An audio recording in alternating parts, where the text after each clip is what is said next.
There's my reminder. So, all right. Good morning. It's 7:30, so we'll get started.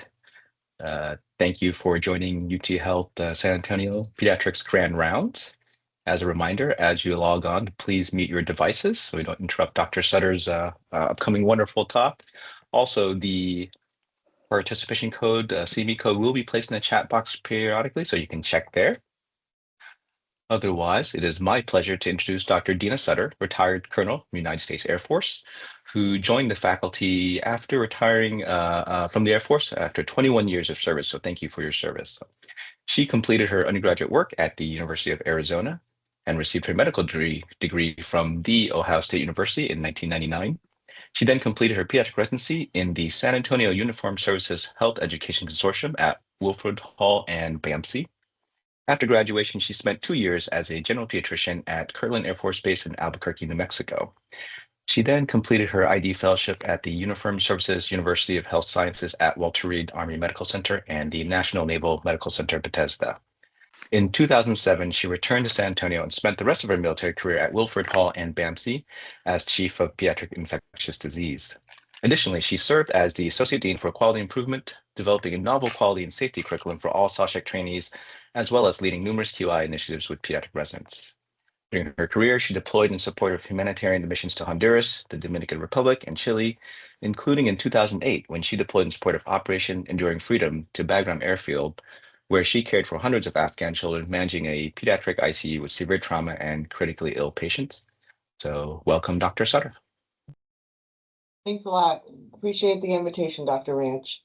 And I'm really happy to be here, and I'm really happy to be part of the department. So just want to express my appreciation. So I'll get started. I apologize ahead of time. This is kind of a little bit didactic, and I'm not really geared towards adult learners in this one because I'm really trying to cover a lot of topics. So bear with me. We're just really trying to hit the high points of what I think people really need to be thinking about in these patients, which is a large part of our population. So we're going to talk about infectious diseases in pediatric immigrants, refugees, and travelers. Today's learning objectives are to identify risk factors for clinical presentation of infectious diseases in pediatric immigrants from various regions, develop an understanding of the timeline. I think this is important for acute, indolent, and chronic infections in at-risk kids. Be aware of what the pre-arrival screening recommendations are for refugees and for visa applicants, and determine appropriate practices for screening of children who have immigrated regardless of the time of evaluation. So as you all know very well in our department and at the university, there are numerous infectious diseases risks that are in immigrant children. Endemic disease in various countries is a result of different things, including the environmental. So what is endemic in that climate? What vectors exist? As climate change evolves, some of these things will evolve as well. And so certain diseases will move into neighboring areas, or if there is a disaster, whether it's like a hurricane or a tsunami or whatever, those environments can change, including with the migration of people from one area to another. Other risks are associated with like economic status of the people. So obviously poverty, poor sanitation, crowding. These factors can make an endemic process in a population become more of a threat. And so being aware of what's happening at any given time, paying attention to any outbreaks, any kind of, whether it's conflict or, a disaster is really important. Vaccination status. So, we don't have the same vaccine schedule as many other countries. There's differences between the more developed countries and the more developing countries. And so vaccines, even if they're recommended in a country, as you know, they may not be implemented, or there may be limitations to providing those. So being aware of that is important. Screening for infectious diseases and then vaccination history. It's important to realize that pre-screening recommendations or following through on pre-screening policies usually only happens in refugees and some visa applicants, as well as international adoptees. So other people who are here for whatever reason, what other capacity, may not have had any screening or had their vaccinations records evaluated. And especially migrants without status are unlikely to have had any organized screening if they don't present for care and request any evaluation. When I use the word immigrant versus migrant, I'm really talking about sort of everybody who's here. So like many of us in the department are technically immigrants or, recent or a long time ago. But a lot of people who are established immigrants may be here and have established care, but they still may be at risk because of one or two things that have not been evaluated. For example, the risk of latent tuberculosis infection in someone who's been here for a long time. This still may be an issue. And then long-term infectious diseases, chronic indolent infections, like I said, reactivation for something like, for example, tuberculosis and many other things. And then family members who weren't screened or people coming to visit may put them at higher risk for certain infections. Also, if people are traveling home and international travel, their risks can be very high depending on where they're going, what the environment is, and if they don't have pre-travel preparation, this can be an issue. So just really quickly talking about these, I already mentioned the refugees and the visa applicants have screening recommendations or requirements. The SIVs from Afghanistan and Iraq, some of those people had recommendations, but when you look on the official sites that look at this, they don't really have the same access, and so they may have come in without the same screening as the refugees. So be aware of that because it's not the same thing necessarily. It's very vague when you look it up on the website. And so whether they have access to that or not is not really totally clear. Undocumented immigration, those are high, risks are highest with those people who have crossed by foot and had a prolonged journey and crowding and environmental factors that put them at risk. And then asylum seekers who are already in the country, it falls under that potentially. Adoptees may have more rigorous pre and post screening, but I have seen a lot of international adoptees with variable quality of pre-screening through adoption agencies. And notably, parents can opt out of the pre-departure vaccines as long as they promise or they say they're going to give it when they get here, which, is not really clear. And then returning travelers, like I said, children who have traveled home to their country of origin. So there's barriers to care, of course. For non-infectious issues, I'm sure you've had a lot of education on psychosocial, malnutrition, lots of other non-infectious medical issues, and so I'm not going to go into that. Access to care is limited in a lot of places because of fear, as you all know. And currently, I'm giving this lecture as if it was 2024 when I'm talking about refugees, migrants, because we don't know what's going to happen in the future. The refugee programs have largely been cut off. There may be more limitation of access to care because of fear of leaving home. I think that's escalated in the last year. And so even just registering in these systems, giving their name and giving any information may limit people's willingness to seek care until it's an emergency. Variable health literacy and then the funding, of course, is very limited, and I'm not going to go into that. Language barriers, there's a lot of bilingual people in the department. Of course, there's people who speak other languages than Spanish, but fewer people are speaking, African languages or dialects, and then South Asian patients also may have limitations, depending on what. So that I have noticed that already in my patients, that those are the bigger language barriers, and the interpreters seem a little more limited too sometimes. So like I said, they may present for urgent issues, the patients who won't come in otherwise, and then the provider who sees them may not have the time, knowledge, or resources to actually think about all these infectious risks, why I'm giving this lecture. And then I'm not going to talk specifically about inpatient admission in most cases, but what I have seen, because my practice is mostly inpatient, is many patients who had not been screened, there was no thought about screening them for some things, and then they presented, and whether or not the infectious disease, there may be an infectious disease on the differential basis of how they present, but also think about the non-presenting risks, because those are opportunities in the hospital to go ahead and screen those patients appropriately if they haven't been screened before. So general recommendations for screening, any other health assessment is recommended within 30 to 90 days, and should be done for like refugees, for example, who have a more structured program. Ideally, this is going to be 30 days. We tailor this for the country of origin. I'm going to go into that at depth. The Minnesota Center of Excellence tool, which you're linked to, I'm getting a feedback here. What's going on? Okay.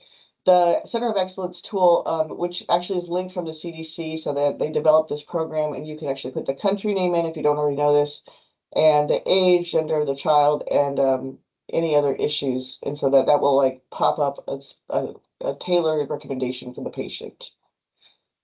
So not everybody may have this. The international certification for vaccination and prophylaxis, ICVP. Most of us who have this card, we either have it from when we're really little, if you haven't lost it, or and I'm talking about the older patients here, the older staff or faculty members here, because I did have one. And then the other thing is for yellow fever vaccine, you have to have this card to have a yellow fever and then to actually be able to present that if you cross borders. So that some people just have it for yellow fever. But if this card is used, it's a little more straightforward. There may be other records, and so vaccinations should be reviewed. Looking at the composition, if there may be different vaccines, a lot of vaccines vary from country to country about what's in place. A good example is bivalent oral polio series, which used to be trivalent. And once it became bivalent, to decrease the risk of vaccine-associated polio in that for type 2, the recommendation is now to actually vaccinate everybody, even if they're fully vaccinated with OPV, by giving them trivalent IPV. But you wouldn't really know that unless you carefully review the records. Pre-departure vaccines, if they were given, so generally they're given greater than 30 days if they're live viruses. So you want to evaluate that and make sure that that was done. And then looking at are the records reliable? The date should be appropriate for the age. Sometimes there's just like every single vaccine the same date, like that's not a thing. And then looking at manufacturer and lot number. In this case, you want to find out that somebody actually did document a lot number. You don't have to go look it up. So look and see if these records look legitimate and the timing was correct. Serologic evaluation versus catch-up. Serologic evaluation is not recommended in general, just for larger populations, but I personally, have used a lot of serologic evaluation to look at a specific infections, for example, measles, diphtheria, tetanus, hepatitis A and B. These are, and then, rubella and varicella as well.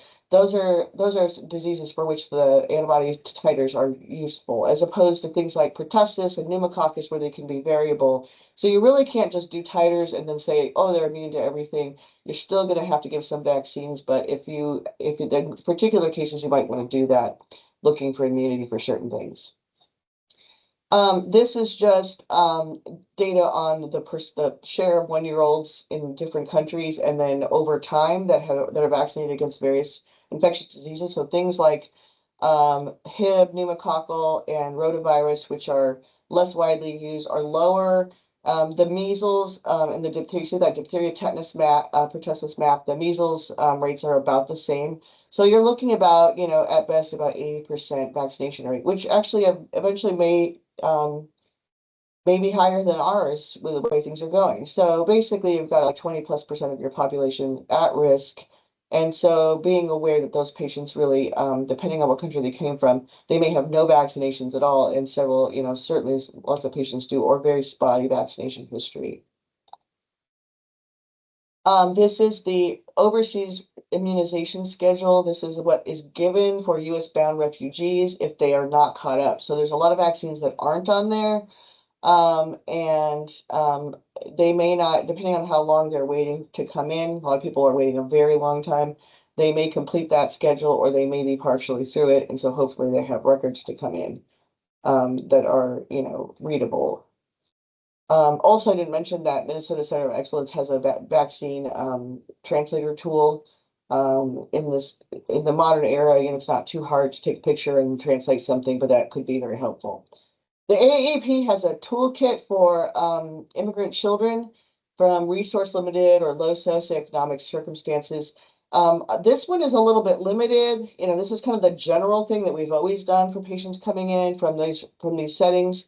But the CDC site actually has, this is over, I broke this table over 2 slides, a little bit more robust recommendations. So this one includes Chagas serology for risk patients. It also includes hepatitis C, screening for patients with risk factors, which, you know, could be, in some cases where there's high hepatitis C rates, we would screen babies as well.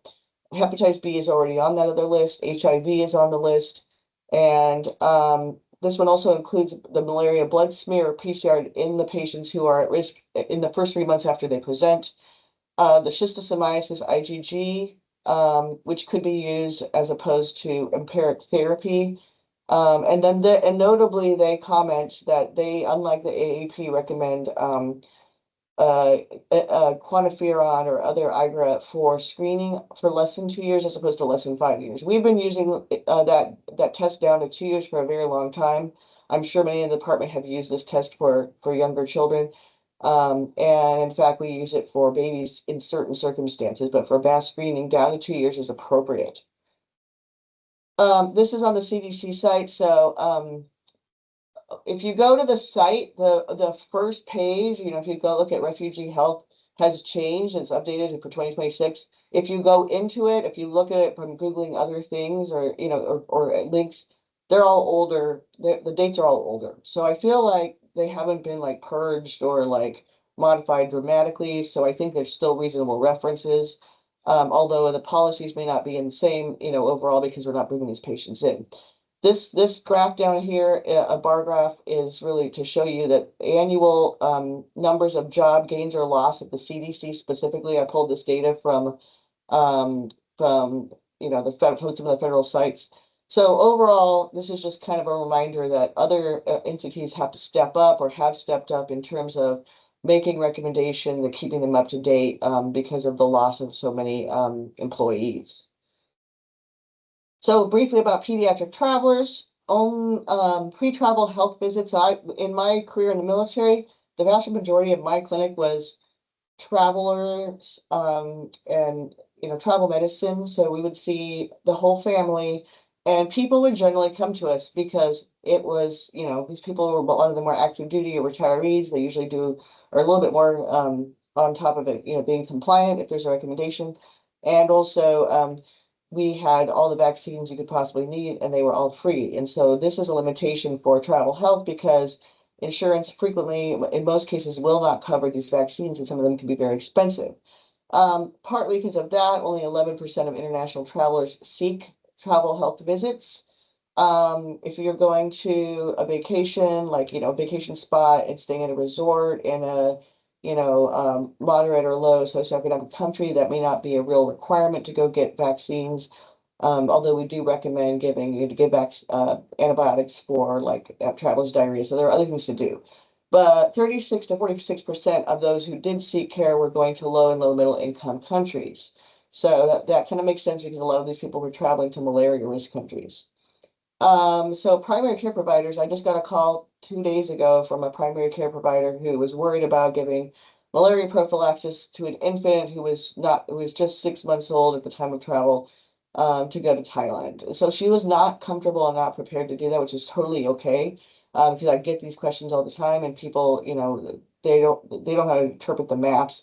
Most people who are going to vacation type, resort type areas in those countries don't really need malaria prophylaxis, but that just highlights the fact that we're, you know, that this is a need.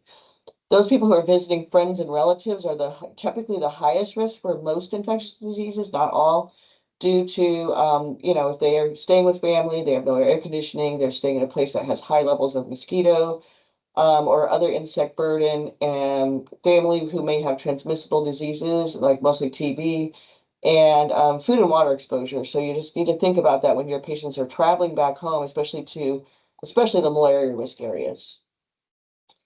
I made this kind of terrible visual here because I'm not very good with computers, as the residents can tell you. And I always mention that somebody could always help me. So these are kind of the more acute things in terms of list. There's a lot of other things, and I put bacterial pneumonia, but all kinds of bacterial infections and other viruses can present early. Some of the more chronic subacute infections that we're going to talk about can present immediately. Often will have an acute phase, and then become indolent or become, so that during the time of infection, for example, things like syphilis, things like Chagas, things like HIV, tuberculosis, of course, all those things you might have symptoms at the time of infection, and then you may have risk for reactivation or persistence of the infection. So this is meant to show you that if you're a risk for some of these things, and I'm talking about things like measles, malaria, in general, these risks are really in the first few weeks after the child comes to the country, or at least first few months. And then most things you're going to deal with, like things like bacterial pneumonia, influenza, diarrheal illness, typically present right away. I didn't put an arrow there by dengue, but dengue is really going to present very early. So if the patient has just come from a dengue risk country, like they've, traveled and returned, be aware that they should be presenting pretty soon. I threw rabies on there just as a reminder because you should do a thorough travel history and find out if there's any animal exposure that could put them at risk, because rabies usually presents in the first couple of months, but then, can present very late. And so it's important to know in case you need to get post-exposure prophylaxis. So what is a transmission risk from a child from a endemic country? Things like, what do you need to be worrying about? Okay, you guys already know this one, right? So measles, obviously, we're going to talk about that. Very high risk. Varicella and influenza, we already have tons of influenza. Varicella is much less transmissible than measles, so we really focus on measles. Diarrheal illness, all kids can get diarrhea, but specifically if they can get things like giardia and shigellosis should be looked at in case children, in general, it should be looked at. And then if they're going to daycare, preschool, you can have a spread and it spread within the family as well. And I'll include, hepatitis A on there as well. Tuberculosis. So, rarely, we'll talk about how children are rarely transmit. Household transmission, like I said, was highest and above hepatitis. And so like basically a lot of these cases are, okay, we have an international adoptee coming to a family who's been living in the US. Unlike a child who's already been living with their family, may already be infected or have been exposed to some of these things. That screening is really important in those cases, but it's important in everybody. Transmission risk from a child, I said TB is a low risk, hepatitis C, HIV, almost all parasites except for Giardia. And then, risk to the U.S. population if there's a vaccine, so a vaccine transmissible disease, vaccine preventable disease, specifically measles, and we'll talk about measles, but, if you have somebody coming to the country with measles, we still are considered non-endemic right now. We're about to lose our status as for elimination of measles. I think that's going to be happening soon. That means we have ongoing transmission that hasn't been controlled, which appears to be the case. But right now, any case of measles, any outbreak, is thought to originate from a specific international exposure, whether the patient goes to another country or someone from another country comes in with measles. So either way, you really want to make sure that the patient does not have measles and is immune to measles, especially given the current vaccine status of our children here. I'm going to really briefly talk about tuberculosis. So I'm not trying to insult anybody's intelligence, but I just want to kind of go over some terms. So like I have, even, sometimes pediatricians might say, oh, are they infected? Are they active? Are they infectious? And these are all different. Somebody who has got a positive PPD or a positive interferon gamma release assay is infected by definition if it's not a false positive. Active disease versus latent disease. Obviously, latent disease is the patient has no symptoms, no signs of active infection. They still might have some finding on their chest radiograph, but in general, these patients are not sick and you can treat them as latent tuberculosis infection. Whereas in active patients have some ongoing presentation. So like for the people who have been on the ward, we had a case recently where we had to really focus on this issue for outside providers for transferring of care from a patient who had active disease but was demonstrated to not be infectious, even though the active disease was involving part of the lung. It was actually plural. And so really, infectious tuberculosis is that you are transmitting by coughing up TB bacilli. And so smear positive versus smear negative is very important there. More challenging in children who are unable to expectorate, and then sometimes you revert to gastric aspirates. And then pulmonary versus extrapulmonary disease mentioned that children are generally at risk for extrapulmonary and severe presentations. I gave a lecture a few weeks ago, and the question was the child has no positive PPD, it's negative, but the kid has these symptoms. And the fact is that young children are less likely to react to a PPD or have a positive quantiferon, and if they have active disease, a little bit less than half of them are going to have a positive or a little bit more than half of them, a little bit less than half of them will have a negative test, because they have not mounted an appropriate immune response. So keep in mind that the testing may not be helpful in these cases. These children often will have things like, cerebral TB, especially in young children and infants, particularly, and miliary presentations, and they have more rapid progression. And then why are they less infectious? They're less likely to have multivacillary, so they don't have as many bacteria. They're less likely to have cavitary disease, which is a huge risk. And they don't cough as much. So all these things make them less likely to spread TB because their cough is not as forceful. Reminder that TBs are usually a subacute presentation. They don't just suddenly come in sick. It's kind of like fevers and weight loss and fatigue and that kind of thing, previous to that. And reminder also that reactivation risk, it decreases over time. So an adult who is in their 50s or 60s is really not thought to have a high risk of reactivation, although it may be enhanced by like immunosuppression or something. Whereas somebody who's in the first few years after having acquired TB has a significantly higher risk to reactivate, even if they're not symptomatic now. So younger people are generally all treated for LTBI. Again, this is less likely chest imaging. I hope we can see these images. The child on the left has hyaluronidopathy. The child in the middle has miliary disease. You can see those spots in the lung, and these things are really more classic for young children. The picture on the right is demonstrating a kid who's a 9 years old who does have classic cavitary disease, and so it does happen. We don't see it as much. And when kids come in, with TB, they often, if you come in early, they may have viral or bacterial pneumonia or other diseases that may overlap and then confound your diagnosis of tuberculosis. And then, just keep in mind that children can have classic adult presentations. This is what a little girl I took care of. I think she was about 13 or 14. She had Pott's disease, classic Pott's disease of the lumbar spine. So if you ever see a kid come in with some kind of thing that you think is an osteomyelitis of the spine, you really want to do a good travel history and consider the fact that this could be extrapulmonary tuberculosis. And so hopefully the radiologist would guide you, but you need to be thinking about that when your patients, if you're taking care of the inpatients on the ward or you have a complicated outpatient. This is just a table. I'm sorry, I don't have a reference on there. Prevalence of TB among refugee children from 2006 to 2012. That may be a little bit lower or higher depending on what's going on in that country. And they show you the risk of the likelihood of a child having a positive tuberculin skin test, which is significantly higher here than interferon gamma release assay. And most people know that that's because these children all receive BCG vaccine to prevent extrapulmonary or severe tuberculosis, and there's cross-reactivity. So that's the reason why we recommend interferon gamma assays, which are more expensive, but that's really why we do it. And you can see the rates vary. During this time, these were refugee children. The rates varied from like 4.7% in Iraq to 15% in DRC. So it's not most children, but it's not insignificant either.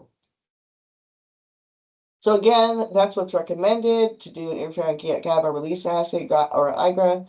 And again, I talked about the age cutoff and the fact that it's lower sensitivity in infants than older children. Positive children should be who have no disease, have had a chest X-ray that's negative, they're not having symptoms. Those children should be treated for latent tuberculosis infection. We rely on the chest clinic, Metro Health here. They're awesome people, but they are resource limited. And so if you have a child that you're worried about, and I'm not talking about like a healthy kid who doesn't have risk factors, but something going on where you think a child needs to be seen by them specifically for a direct observed therapy, please let me know and I can connect you. And if the patient is outside of Bexar County, then we have to be creative, and often I'll end up seeing those kids because I can't see all the ones here, but they can't see them at the chest clinic.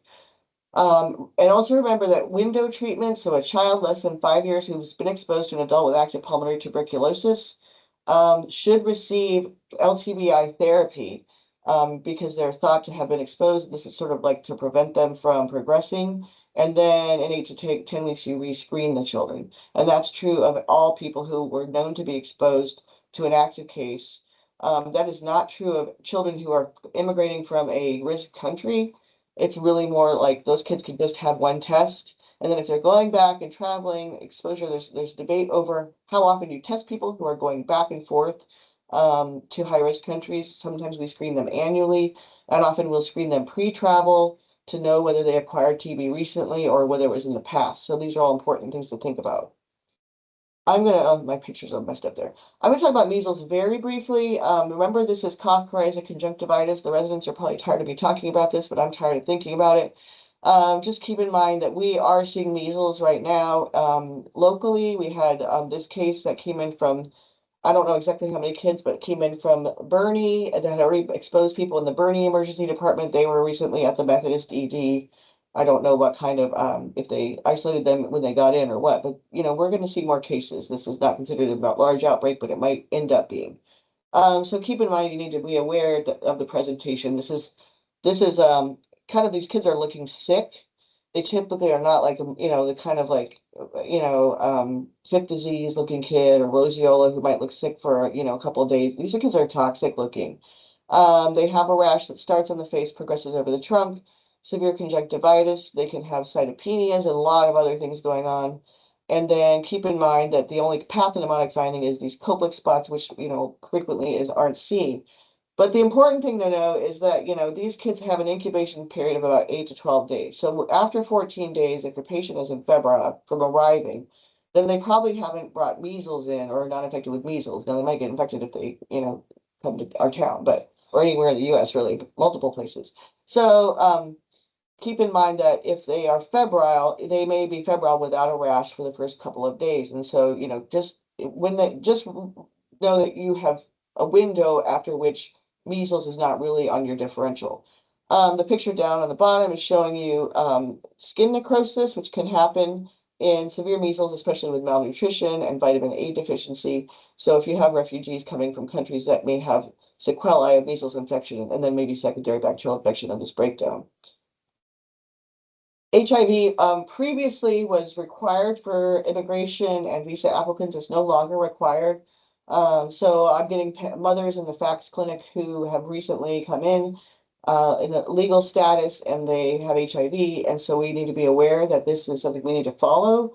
And then children from all high incidence regions should be screened are some of the recommendations. Other recommendations are screen everybody unless you have verifiable records that the mom had HIV screening during pregnancy and she was negative. HIV antibody is almost always appropriate screening unless there was a recent exposure where you would need PCR or a neonate, like in our country, a neonate, neonatal HIV, we use PCR or NAT testing because maternal antibody is present. Now, if you mass screen neonates and the neonate had a positive antibody, you would, of course, try to deduce whether this was antibody from the mom or the baby's infected by PCR. So that's, I think people would follow that pathway. HIV infected children, we also need to know about them. Not only should we treat their HIV, but know they're at risk for other severe diseases, including tuberculosis if they get infected with something else. As far as the number of HIV positive children that are coming into the country, there are no data really. Very few cases have been identified. It depends on your population. Sub-Saharan Africa is a higher risk than other regions. And so if people are coming and overstaying visas or something like that, because they're not coming in as refugees and they're probably not getting visa applications approved, then realize that those patients really need to be screened. There was a study, it was about 10, 15 years ago, and it's probably still relevant. African-born women were 12 times higher than US-born Black women and 36 times higher than US-born white women to have HIV. And so these patients who are coming in, even if the baby's not infected or the child's not infected, mothers often breastfeed for an extended period of time, and so monitoring them and sending them over to the FACS clinic for education is really important. I've run into a lot of barriers to care with these patients. who I've seen so far in terms of language and sometimes, cultural norms in terms of breastfeeding, even if they're high risk. So just send them to us and we'll work it out. Okay, I've got like, I don't know if I have time to cover everything, but I've got a lot of parasite slides because people always like to hear about parasites and we always talk about them. I'm going to break this down into just kind of like, I like to categorize things and remind people, even if they, again, not to insult anybody's intelligence, but just a reminder so that the questions I get, even from people I think should know something, it's like, well, no, they don't know that because that's actually my specialty. So if you talk to me about, some kind of anatomic thing in the heart, like which happens, I'm like, okay, I don't know what that is. So just a reminder that, so we can dumb things down a little bit and simplify it. So overall, when you talk about parasites, we're talking about protozoa, which are single-celled organisms on the left, and then we're talking about helminths, which are worms on the right, and those are broken down into nematodes, which are roundworms, cestodes, which are flatworms, trematodes, which are flukes. The latter two are much less common. And so a lot of the times when we talk about giving empiric antiparasitic therapy, it will treat some of the relevant things in different categories, but sometimes you need more specialized treatment. And the clinical presentation of these is very different. So I'm going to briefly talk about a couple of them, the most important being malaria. Malaria's got a kind of global distribution in terms of like tropical and subtropical areas. We certainly used to have malaria in the United States. It's no longer considered endemic for quite a while. Primary concern for these patients is if they have severe malaria from piece of falciparum. So Plasmodium falciparum, it causes almost all severe malaria, which is all typically from sub-Saharan Africa. So this map is showing you the percent infected with malaria, and then the number of child deaths. The number of child deaths is, with a little bit of color there in India, which is pretty uncommon. But there is falciparum in other parts of the world. Almost all the falciparum deaths are in sub-Saharan Africa. So the other species, Vivax and Ovale, can cause recurrent disease. They can present with acute malaria, and if they're from an endemic area, you should think about that, but they rarely cause the severe life-threatening malaria. And reminder, this 92% of all malaria cases is all malaria cases that are seen are from sub-Saharan Africa. So even if you have Plasmodium falciparum endemic in another country, this is where you're going to see. And then basically thinking about malaria deaths by age, remember that the burden is very, very heavily in the young children under 5 years of age. And so those are the ones you're really going to worry about. And I'll talk about why. So basically, patients who are from a high-risk country should receive presumptive pre-departure treatment. Coartem, and there's some other drugs they used to use that are less effective. The exceptions are pregnant women in the first trimester, babies under 5 kilos, and those who are allergic. Hopefully these patients are getting this. So this is patients who are asymptomatic and they're just going to go ahead and give it to them because a lot of people have sort of subclinical parasitemia, not so much babies, but older patients who have partial immunity, and that does exist. You want to test those above groups, even if they're asymptomatic, like I said, treat them if they're positive, and then screening if you have patients who are coming in, like who did not get screened, you could consider doing drug screening for those people, including young babies, which is a little difficult because blood smears are technically a little bit difficult if you don't have a lot of them being done. After your patient's about 3 months into their journey and they've been here out of their risk country for 3 months, you're not really going to be worrying about P. falciparum. Most of it's going to present right away. Severe malaria, this, like I said, presents quickly. It's usually in children who don't have that partial immunity or travelers who have gone. And so people who are taking their young child to go live in sub-Saharan Africa in a remote area for some kind of education missionary work, those babies are super high risk, and the older children are as well. And so reminder what severe malaria looks like. If you have a fever in a traveler and they're toxic looking and ill and you can't figure out what it is, you better think about where they came from and even if they're not from sub-Saharan Africa, consider severe malaria on your differential because they can present occasionally. Chagas disease we talk about a lot. This is Trypanosoma cruzi. This is a protozoa as well. It's not a blood protozoa like the other, like malaria. It's considered a tissue protozoa and even does go through the bloodstream. So these reduvid bugs, which is a whole big family of these insects, they're not all tightly related. Typically will bite. Historically, these are insects that would be in like Bolivia is kind of like the highest risk in the remote areas where there are thatched roofs and the bugs like to live in there. But we know these insects are present and infected with Chagas even in South and South Central Texas. So it is endemic here, although at a much lower rate. The insect bites you, and then basically it poops on you too. And then if you rub the poop into the open wound, that's how you get infected.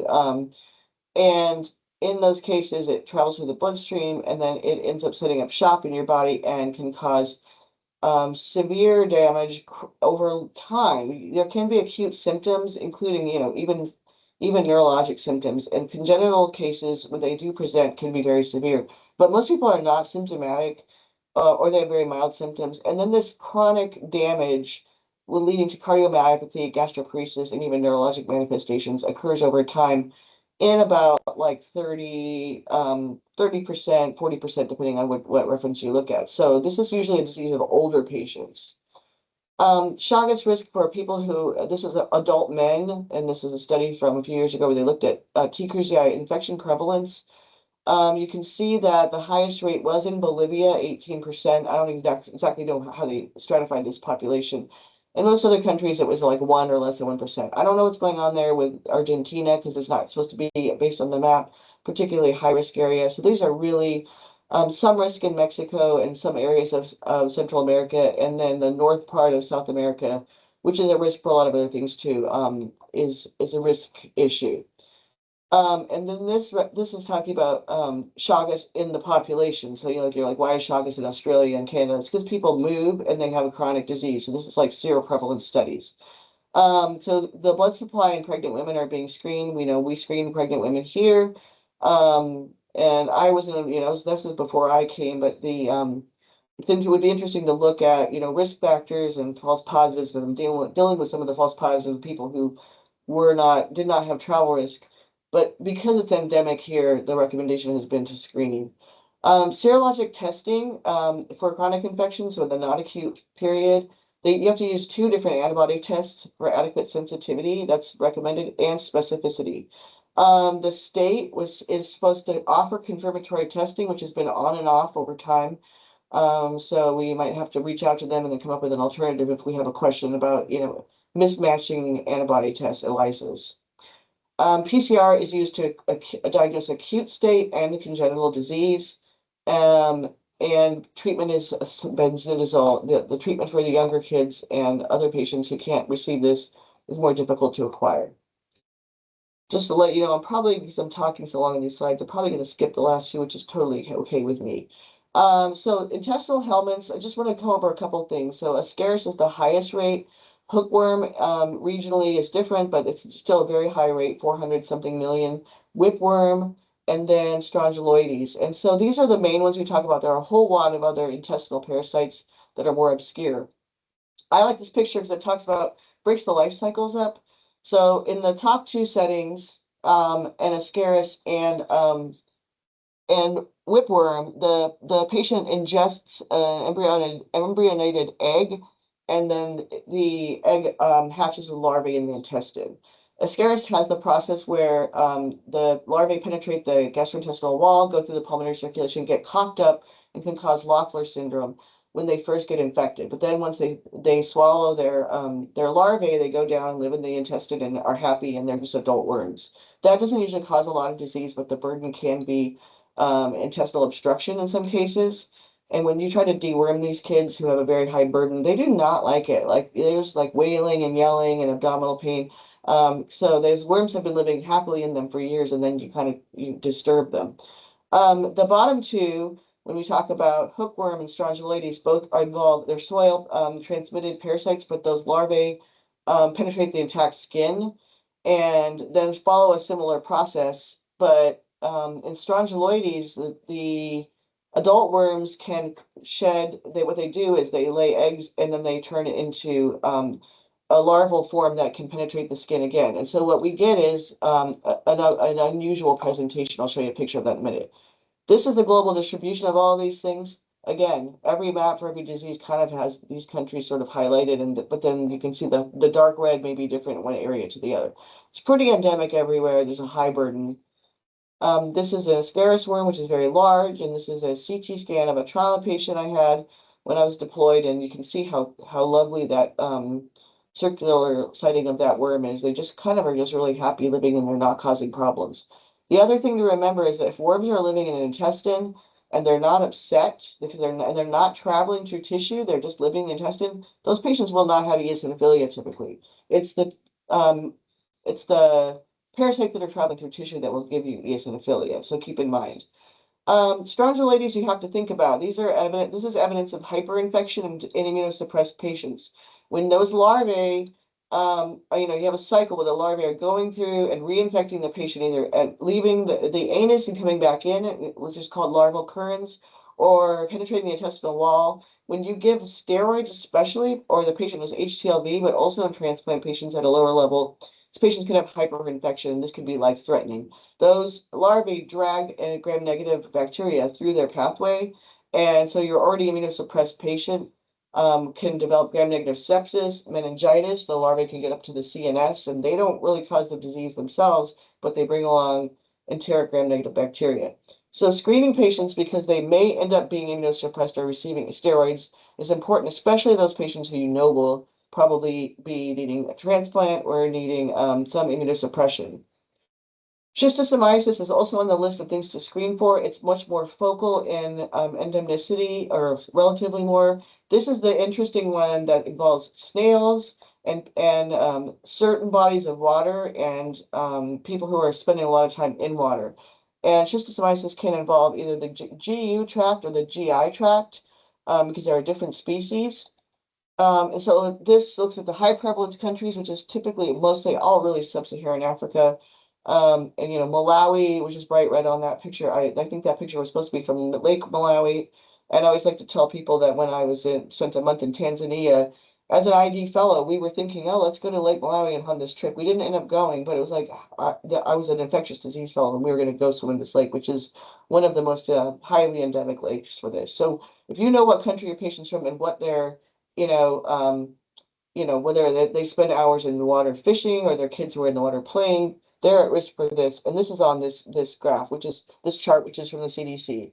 So they really break it down to sub-Saharan Africa and other regions, but there could be overlap in some of these. That schistosomiasis does exist, like in the Middle East and South Asia. So you'd really want to know what the endemicity is. But in general, they talk about not treating those patients empirically with praziquantel, which is harder to get. They also mention here Loa endemic regions if you look under strongyloides.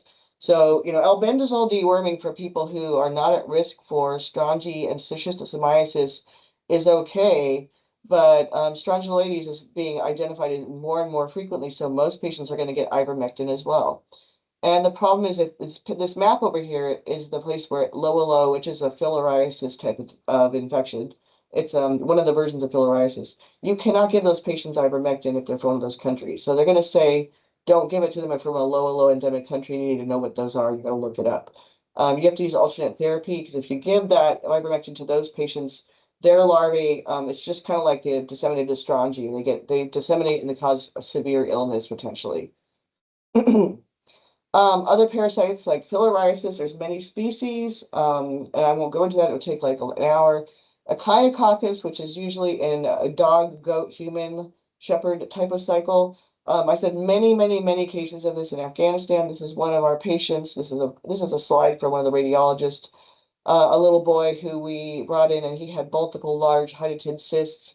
So, it's very focal, but these are things that you might want to think about, and you're not going to actually identify these patients unless they have a mass or something, and then you're going to catch it on imaging, and then you might do serology.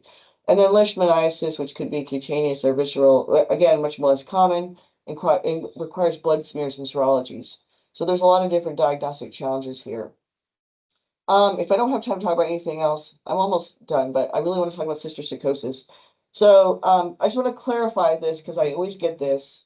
So Teniasolium is the pork tapeworm, and Teniasaginata is the beef tapeworm.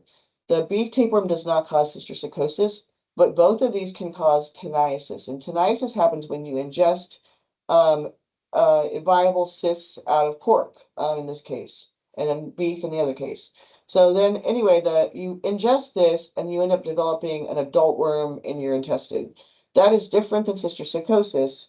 That is acquired from, like I said, meat. And in this country, we worry about eating raw pork, which is gross, and I don't eat raw pork, obviously. But if you eat raw pork, the I always talk about, or at least in the past, the these animals in general, we talk about like, livestock in this country, they really are not at the same risk as some of these other, especially more remote areas. But I generally, we still recommend against any kind of raw pork. And then, of course, we talk about raw beef and toxoplasmosis in pregnant women. And so, but this is really a risk if you do eat pork in other countries or you're exposed to the pigs. So once you ingest this, you have the adult worm. They start shedding in the intestine. The human does, and when they shed these eggs, if another human or even themselves, but usually that's not themselves, if they ingest those eggs and from their stool, they develop they can develop cysticercosis. So the direct animal exposure is not required.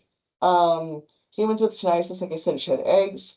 Household members, domestic workers who are involved with food preparation, so they can give it to somebody else. Toileting, which they can get it from somebody else. Close contact are considered to be risks. So these cysts can go to multiple tissues, including the gastrointestinal tract, the soft tissue, the heart, and the brain. And usually the brain kids are presenting, usually it's in adults, but kids as well can present with new onset seizures. This is always the board question, right? And so if you know that somebody has contact with an infected person, you might obviously want to treat the infected person. But if a person has never left the United States or another low-risk country, they still can get cysticercosis by having this exposure to from the oral fecal kind of spread. Management depends on location and viability of cysts and antiparasitics plus or minus steroids. And sometimes when you have like intraventricular or other complex types of cysticercosis, you might have to have neurosurgical involvement in addition to medication treatment. And these are some examples of, you can have single solitary cysts or two or three, and you can have diffuse, you can have ventricular with hydrocephalus, so just be aware.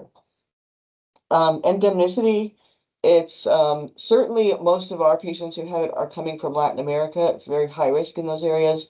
But it is a risk in South Asia. It kind of tends to skip the Middle East probably because of pork and fewer people who are eating pork in those areas. And then is present in sub-Saharan Africa, but most of our patients really have been from Latin America where there's very, very high concentrations.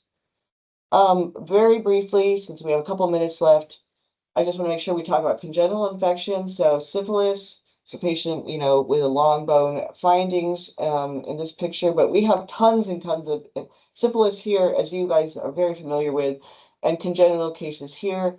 The thing to remember is if you have a child coming in or a pregnant woman, they need to be screened. Okay. And so like there are maybe fewer syphilis cases coming in, but don't use risk factors. Just go ahead and screen all these kids because it is treatable and it's easy to make the diagnosis.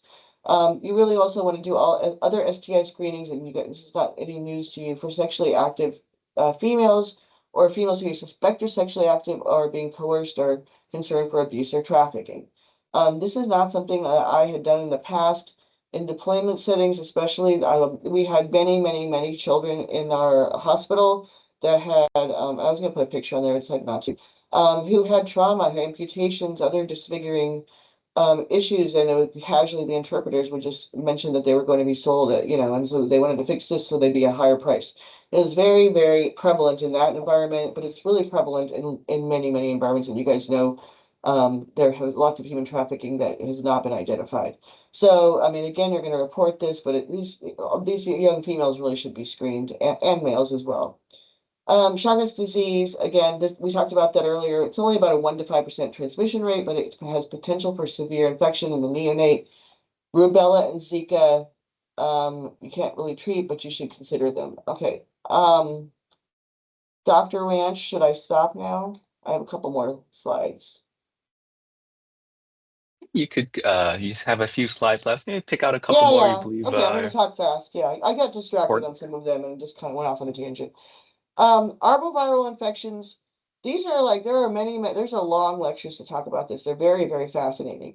but we don't screen for them. And these are going to things that present early, like in the first 2 to 3 weeks. So you're not going to have to worry about them long term unless it's like a congenital infection with Zika. Dengue and yellow fever, yeah, the yellow, this, I love this map because it talks about some of the other ones that, that are less frequently mentioned and they're all relevant. These are arboviral infections, but it does include chicken, chikungunya, dengue, Japanese encephalitis, and yellow fever and Zika. Those are all ones that I tend to teach about that are risky, and so you look at the map and you know what happens. Yellow fever does not exist in Asia, but there is a significant risk in certain parts of Central and South America, Brazil, basically the Amazon rainforest, and then West Africa. So be aware of these.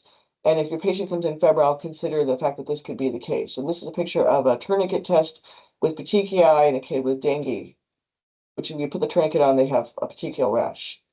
Enteric bacteria, I'm not going to talk about these a lot. Typhoid and cholera are most important. Shigellosis, again, we need to identify and treat. And then other commensal bacteria. So there's a picture of one of our little girls who ended up coming to the United States for multiple surgeries after she needed a tracheostomy from button battery injury. She was kind of a little famous. These kids, she had immediately came in with ESBL pneumonia. These kids from other countries have the commensal bacteria of wherever they're from. And so if you have very high resistance rates, which we did have in South Asia, you just need to know in case the child develops a severe bacterial infection and might empirically treat for those things. I think let me go through here. I'm sorry. I'm going to go ahead and stop because we're at the end of our time. I'm just going to go to my summary. I apologize. I just got off track as usual. So summaries really know what screening your patient has had, what's missing, identifying infectious risk for your patient specific to the country of origin and interval travel. If they've come on foot, gone through other countries, you really need to know what they could have been exposed to. Thorough histories are really critical in this case. Always tuberculosis exposure is considered kind of slightly urgent. And remember, TB is much less transmissible than measles, but it is still something that we want to, for public health, we really want to know that this patient is being treated and the children are not exposed to an adult with active TB. Again, potential for measles, and then any child from an endemic area, you should always consider malaria on your differential diagnosis and screen for it. And I need to talk to the lab about their screening policies, and because I don't think we have rapid diagnostic testing here, and make sure we have meds in stock, because even if it's rare, it's a life-threatening illness. And of course, counsel and vaccinations and ensure catch up. Okay, that was oh, these are that's my questions. Okay. Um, any questions? I know I talked with Dr. Mandluk, and she was very gracious and showed me the references that she's developed or links to other references for migrant health. And we did have a long discussion about a potential quality improvement options that could be an opportunity for residents and or medical students to work on. And so if anybody's interested, looking at ways to improve that process, developing a screening tool that, or links to screening tools that are functioning and keeping that updated so that we can make sure anybody who is seeing one of our patients who's maybe a refugee from, Afghanistan or SIV from Afghanistan, or might be a kid who, was brought across the border, that we can actually tailor our screening, whether they're an inpatient or an outpatient, because when you encounter these patients, you really need to be thinking about this. So if people are interested in this, you should reach out to her, to me, and we'd love to start something to engage and maybe get some students on too, and like really improve this process. Travel medicine clinic, we don't have that right now for pediatric patients, but we are, now that I have, there are two of us, we'd like to start engaging with adult ID and see if we can start seeing families together in the clinic, because that's really a benefit to the families when they all could come in together. And so maybe we'll be able to refer patients to this clinic if we have it up and running. That's in the future if we even can do that. So questions?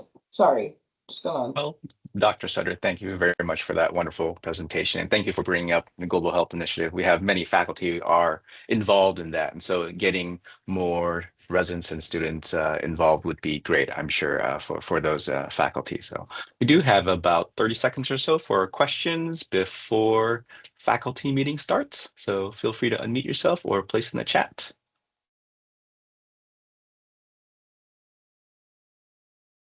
All right, everyone's grabbing coffee before faculty meeting. I I'll just want to comment comment, that. Dr. Oh, go ahead. Ranch, that coming in new, I didn't want to step on any toes or make assumptions. So me coming in here is like, the person who's completely unaware of how the Global Health Initiative has been working in the department, which is why it was nice to have that conversation. So hopefully nobody feels like I was stepping on their toes or reiterating something they've already done, because this is just kind of my perspective coming in, especially from my military background. All right, one quick question from Dr. Meyer in the chat. What is your thoughts on recent studies documenting high antibodies to RSV in pediatricians, and I guess that's had a protective effect in mouse models? Yeah, I haven't read all of that. RSV basically, antibody or, vaccines in the past, we have vaccines now that can be effective for pregnant women. Vaccines in the past are developing antibody levels. Is those vaccines that have been tried in the past did trigger an immune response in children, but it caused actually severe reactions or severe disease. And so that's why we're providing antibodies directly to children. But I don't actually haven't, I saw some headlines on this, but I did not read the article, so I can't really comment specifically on this. But pediatricians undoubtedly have very high RSV antibody levels, and I'm not surprised. So I got to read the article. All right, well, thank you very much. I'm sure Dr. Steiner is eager to get faculty meeting going. So thank you once again for attending UT Health San Antonio Pediatric Grand Rounds. Thank you, Dr. Sutter, for your presentation. Please don't forget to complete the post Grand Round survey. That does help Dr. Sutter with the feedback and also helps our program. Otherwise, have a great rest of your day. Thank you.